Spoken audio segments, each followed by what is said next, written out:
Hola, this is Kaypacha with the weekly Pele report for July 24th, 2019. And yes, indeed, the sun went into Leo on Monday, hallelujah. And then the moon went into Aries. So we've got what? Moon trine Mars in Leo, trine Jupiter in Sagittarius, grand fire trine happening. Oh, yes. And that moon is going to stay in Aries until today. She goes into Taurus, and she's going to come into a good square with the sun square moon. That is happening at 1 degree, 51 minutes of Taurus to 1 degree, 51 minutes of Leo. That sun is cruising up into Leo, and of course, as he goes farther and farther into the great sign of the lion, he's going to come into a square with Uranus, and that's happening next Monday, and then a trine to Chiron happening next Sunday. And you'll find this happening. This is very interesting. You know, Chiron and Uranus being 30 degrees apart, you're going to get a nice aspect to one of them, but then you'll get a challenging aspect to the other. So it's just kind of a funny setup here going on for pretty much the rest of the year, yeah?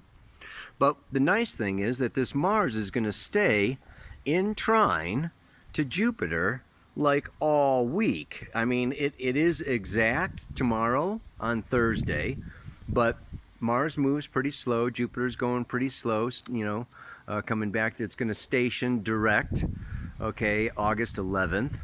So we've got a little bit of time. How about this coffee tree? I don't know if you remember my previous Pele reports out here, but this is my one and only coffee tree in the front yard. And look how monstrous that thing is growing. It's totally amazing, man. It can't even reach. I can't reach the top. I need a ladder to get up to the top and harvest those coffee beans. It's just about time. Just about time. Not quite yet. They got to turn a little more red.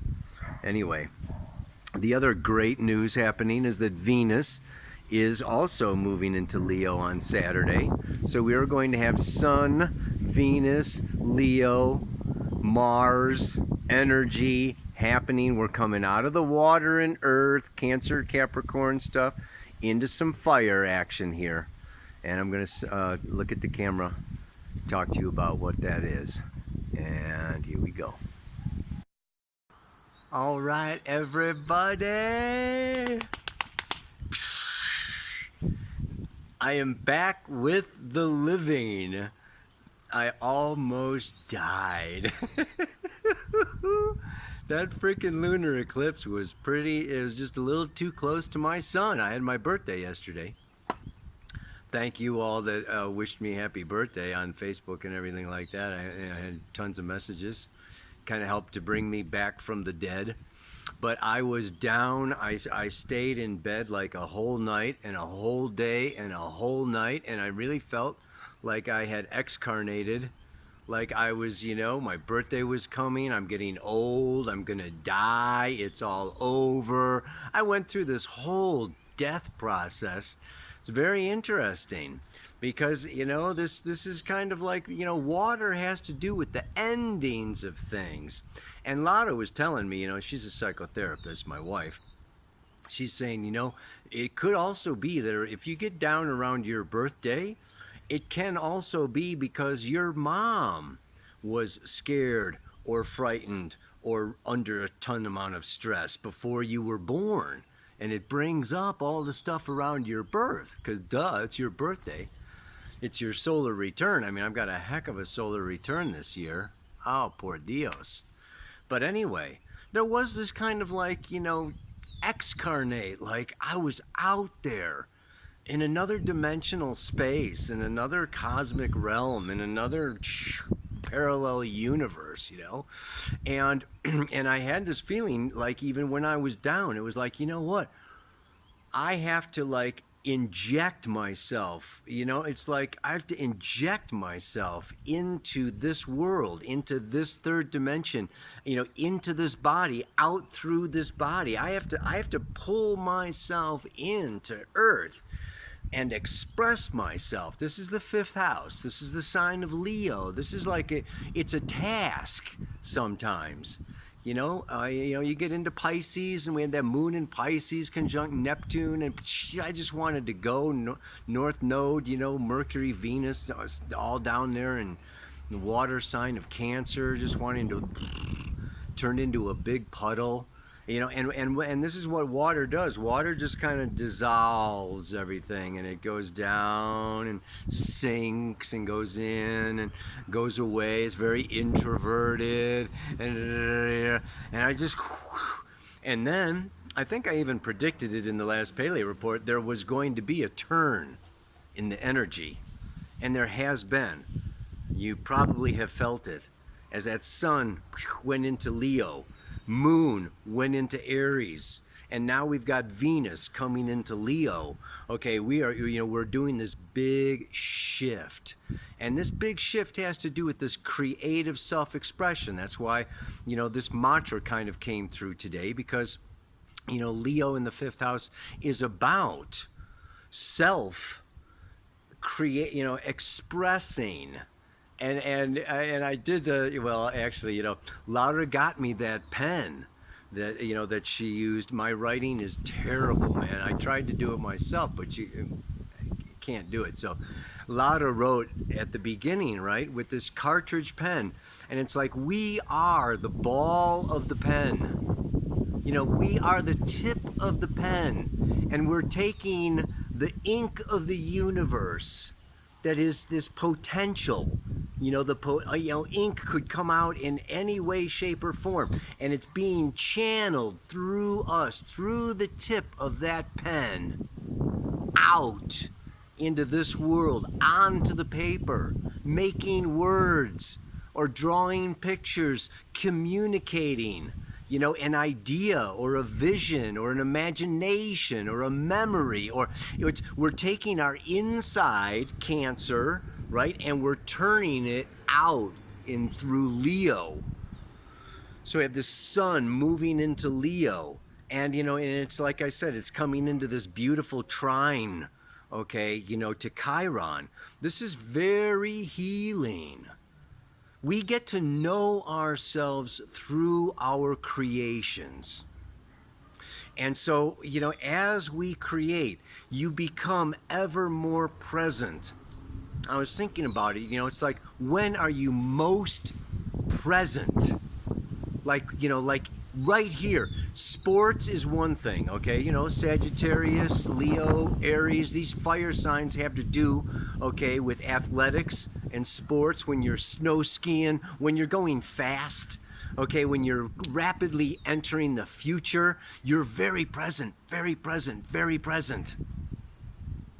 When you're creating, when you're doing a painting or you're doing a dance, you're out on that dance floor, right? You're doing your fifth house, okay, or you're drawing, or you're playing music. It's like you're in your instrument, you're in your body, you're in the moment, you are in the now. You are creating here and now. And it kind of gets you out of this Mercury retrograde, reflective contemplation. And I am thinking of, when else are you like really present? Of course, making love. Making love, you are super present. You're right there in the moment. But even with making love, very, very often you're with another, and you're an empath, and you're kind of feeling into their body, into their essence, into their energy, and you're merging and melding. That's more of a Scorpio kind of an energy, but Leo, Leo in this fifth house, in this fire, is just coming out. Yeah, that lion is like a hunter. It is the carnivore. I don't know if I told you this story. I think I did at a workshop, but I was down visiting the White Lions with Linda Tucker down there in South Africa. She has a reserve because these people go down there and they pay $30,000 and let a white lion out and shoot it, out of the, and it's just terrible. So she's, it's a crisis down there, and she's wanting to return the white lions to the wild. So she has a pride of white lions. They're in reserve. She's got, she has them protected so people don't shoot them, but they're not wild, but they're not free.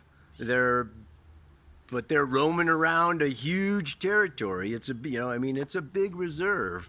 And I was down there, and we went out just to, at sunset to see these lions.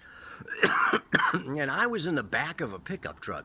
And one thing she said was, she says, whatever you do, don't look the lions in the eye. If we come across them, you don't want to engage, with the lions. And so, and then we take off. And I'm in the back of this pickup truck. And we, sure enough, come out to the pride of white lions. There's two full-grown, a male and a female, and they got 3 cubs. They're not really cubs, though. They were pretty good size. Anyway, we drive up and stop and park right next to this, right next to these lions, man. This white lion is probably, 6 feet, 2 meters away from me. And I forgot what Linda said.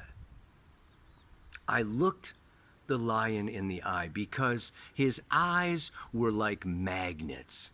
His eyes were like the Big Bang. His eyes were like the origin of the universe. I could not help myself. And I looked him in the eye, and we locked eyes, and we stared at each other for probably, it seemed like an eternity, but it was probably only 10 seconds. And his eyes, it was like they were shooting stars coming at me. Yeah, and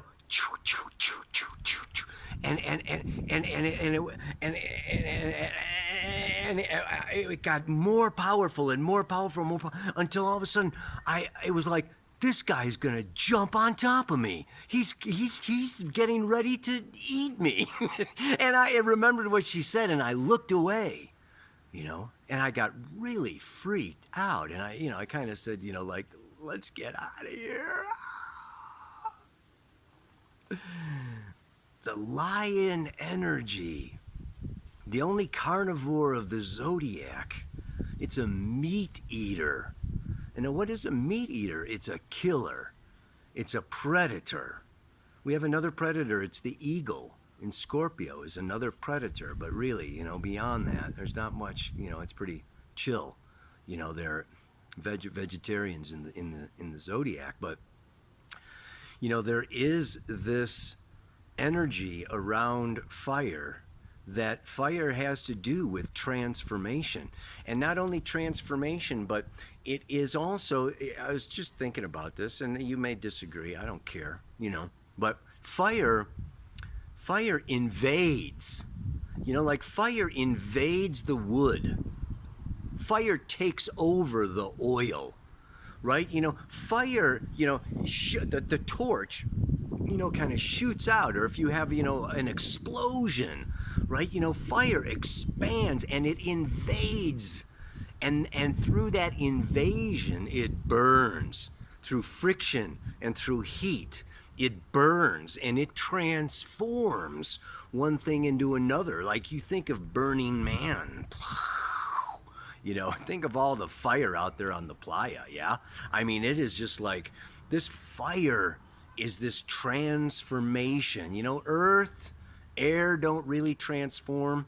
Water, it transforms in a very different way, right? It kind of seeps in and soaks in, and it might dissolve something. But fire actually, penetrates in a very masculine energy way, very yang energy, and it goes in and, and it burns.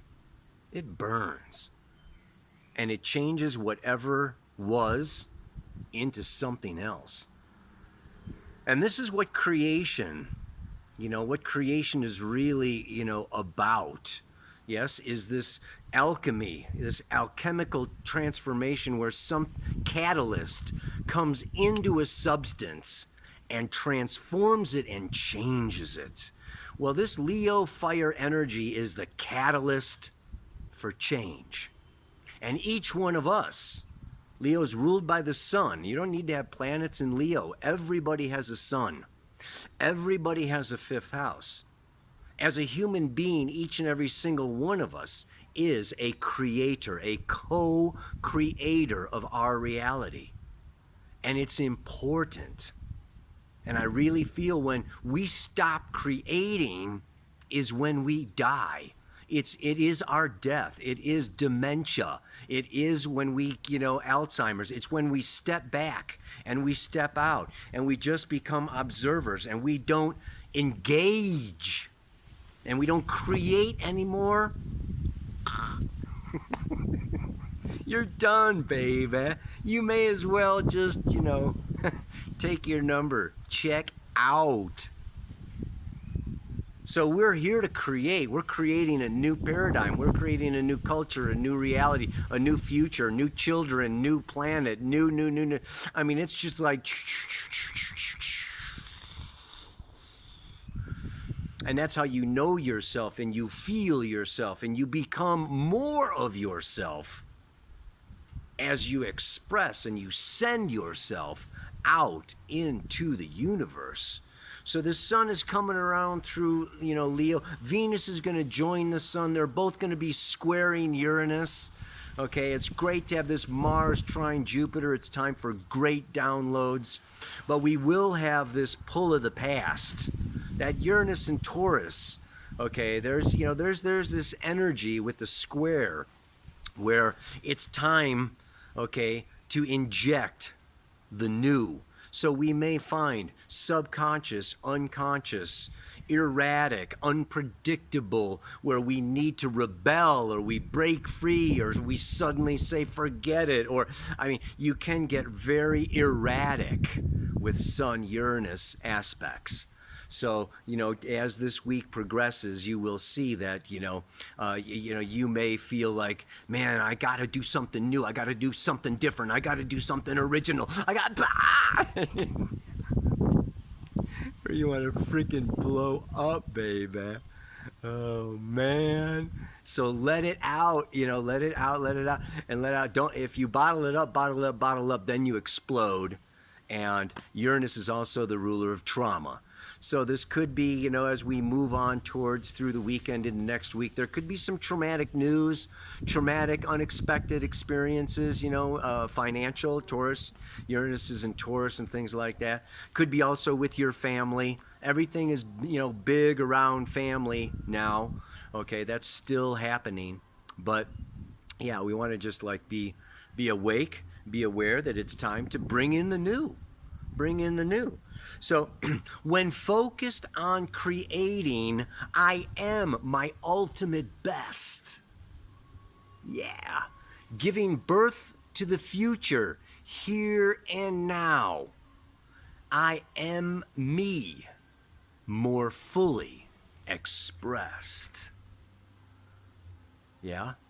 So there's a lot of retrogrades going on, and people could say, oh, Mercury retrograde. You don't want to be, putting anything out there or starting anything new with a Mercury retrograde. But, what I'm saying is this creative act, writing, drawing, you can be, composing a symphony. You can be, building your portfolio. You can be planning your art car. You can be, doing plenty of things in your garage, in your studio, in your basement, doing graphics on the computer, in preparation for, hallelujah, Mercury goes direct a week from today. So we got one more week, of Mercury retrograde where it's a very good time to reflect and take those reflections and have them reflect out on a freaking piece of paper. Now I'm going to go back in there and I am going to try to draw. I can't write or draw. I'm not. I'm going to try to, do a little picture there with this thing, and I try to practice what I preach a little bit. So, I'm making a video. The heck, that's creative. One last time, to get out there and get in there, right?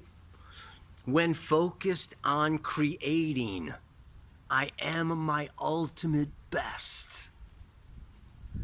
Bringing the future, giving birth to the future, here and now.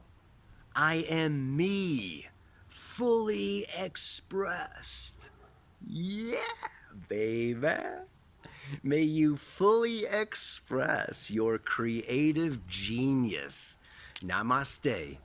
Aloha. So much love.